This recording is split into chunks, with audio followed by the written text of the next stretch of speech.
Good afternoon, sir. In this video, I will show you the assignment 6 enrollment. Run. And makikita mo mag-show na siya dyan. And mag-enroll na tayo ng mga names.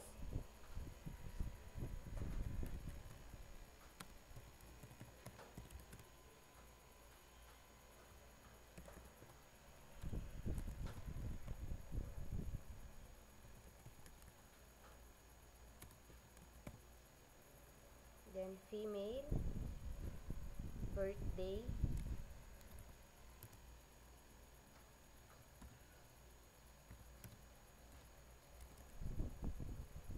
polling number, hula na lang,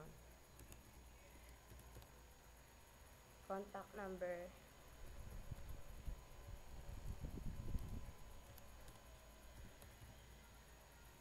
then address, Florida.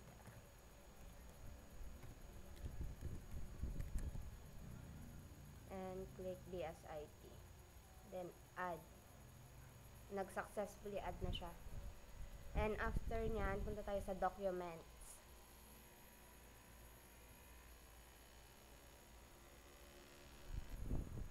Then click documents.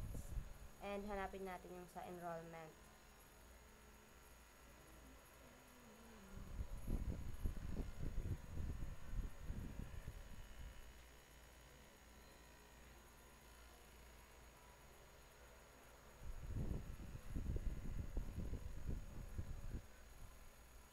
Double click, and then double click.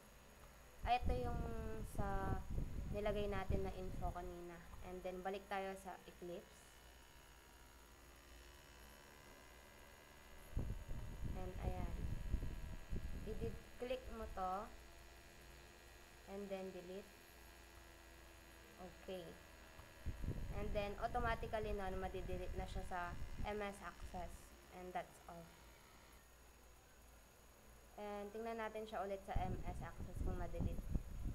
Then, refresh all. Yan, makikita dyan na deleted na siya. And that's all.